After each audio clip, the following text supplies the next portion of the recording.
construction supervisor for the Exis Labs facility.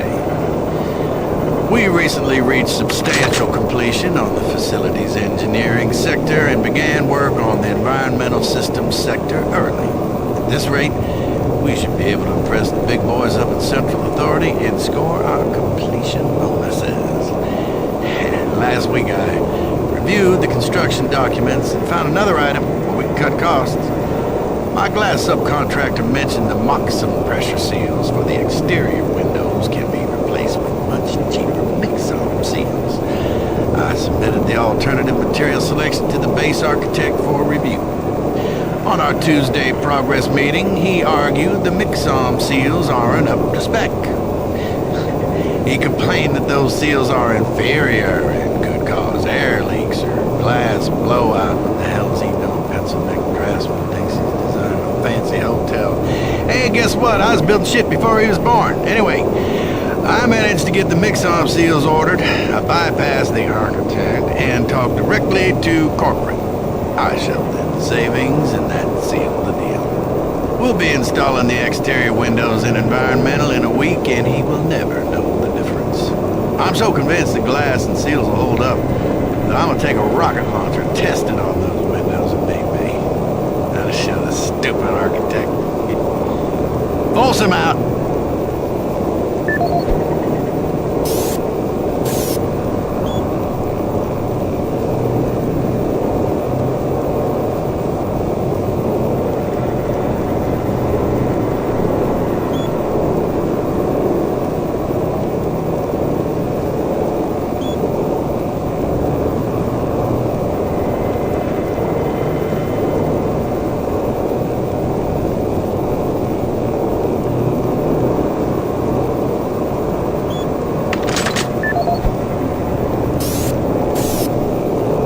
Welcome to Mars, Marine.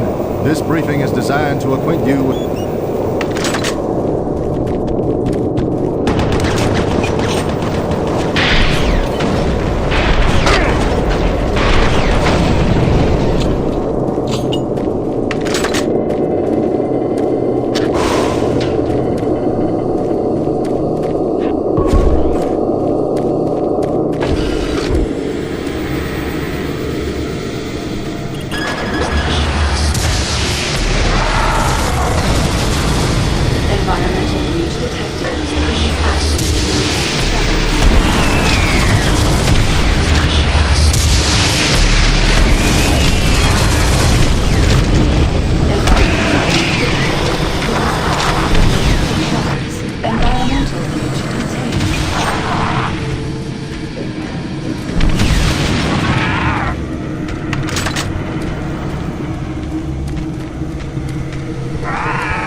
This is Bernice Tooley, Operations Coordinator stationed in Exis Labs. I would like to file my third formal complaint to Central Authority about the problems with the work environment here in Exis. It has become increasingly difficult to be productive while construction is going on throughout the facility. The construction workers are rude, lack common courtesies, and are overtly sexist. They use our office space as an unauthorized shortcut and track dirt and debris as a result. In addition to their mess, they insist on drilling and hammering during our core staff hours. Some of them have repeatedly made inappropriate comments that clearly fall under sexual harassment. When I approached the construction supervisor to remedy the situation, he told me in no uncertain terms to mind my own business. Actually, his exact words were, "Don't worry your pretty little head about it." We are already on edge with the unexplained events occurring around the facility, and to add this insult to our tight schedule is too much to bear. If I cannot persuade Central Authority to take this complaint seriously, I'd like to remind them of Section 20, Paragraph 9 of UAC's Facility Regulations Code. It clearly states our employee rights, and we do not need this nonsense. I suggest you reprimand the individuals responsible and take adequate measures to ensure it doesn't happen again. Do not make me log additional complaints. Bernice Tooley, signing off. I hope this thing is working. Something is happening here, and no one knows what's going on.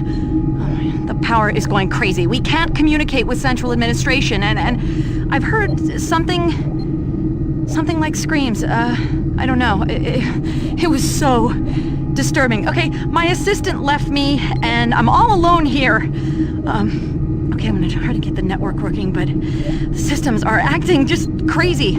I don't know what to do. I think what was that?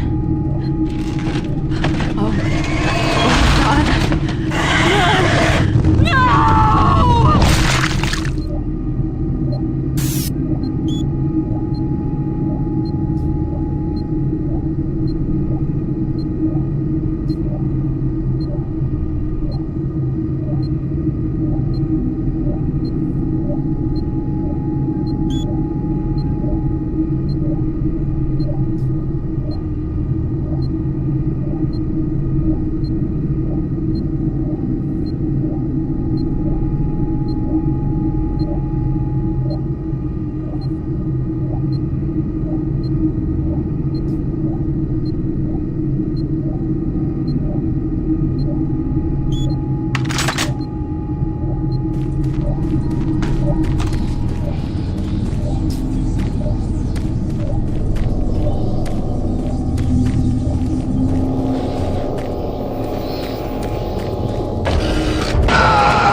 sensor is working perfectly, and the teleporter is ready for transport.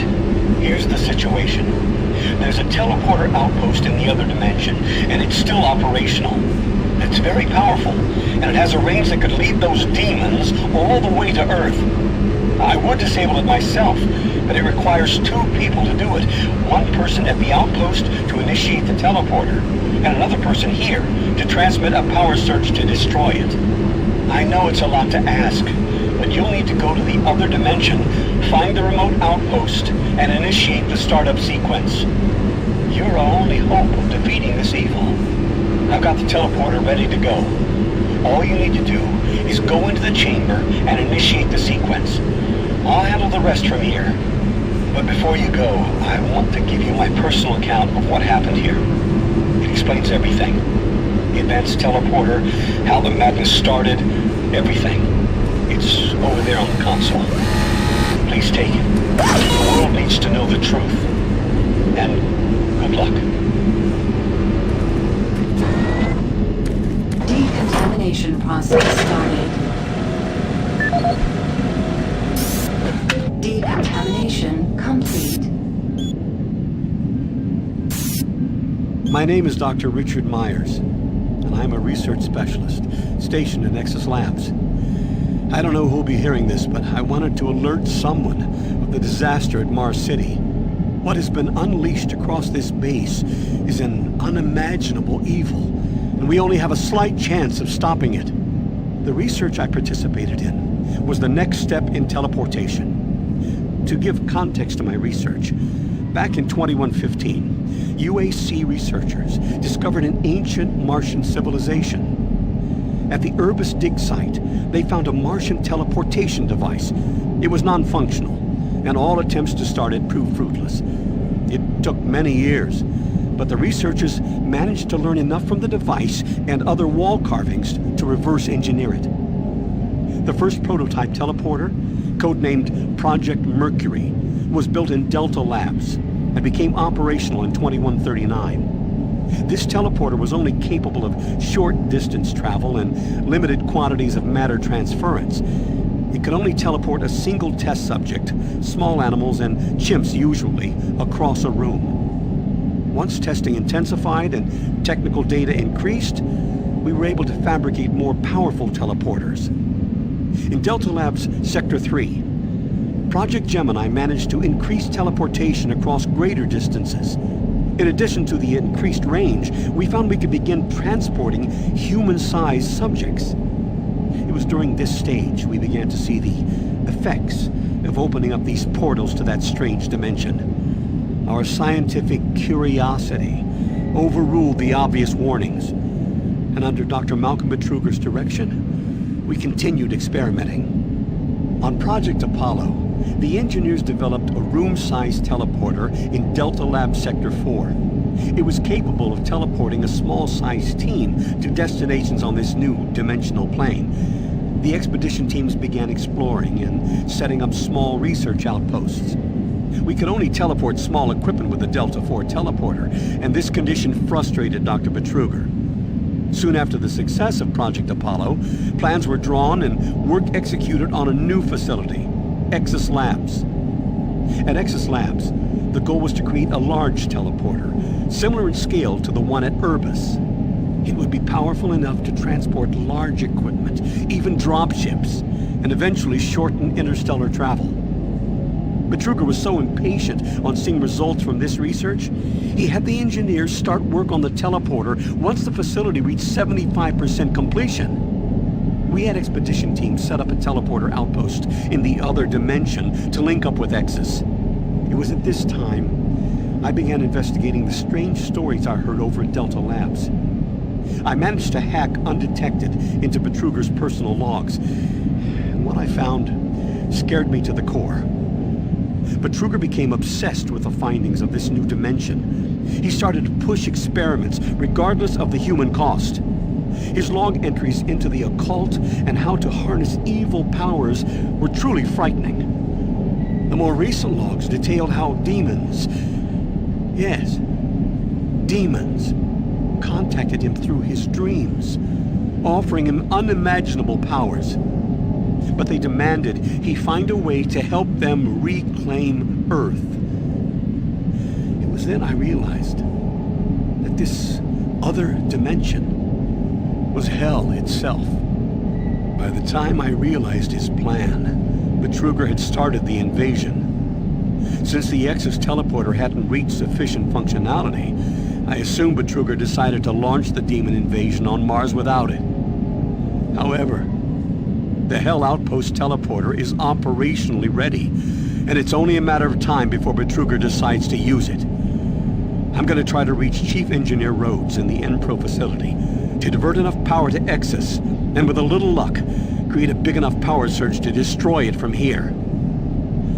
I can only pray God will forgive me for my part in all this, and help me make things right. Lord, save my soul. Richard Myers, signing off. I have the teleporter sequence already configured. Just activate the main console. When you reach the outpost, I'll be able to communicate with you. Good luck. Sequence activated. Teleportation will commence in T-3,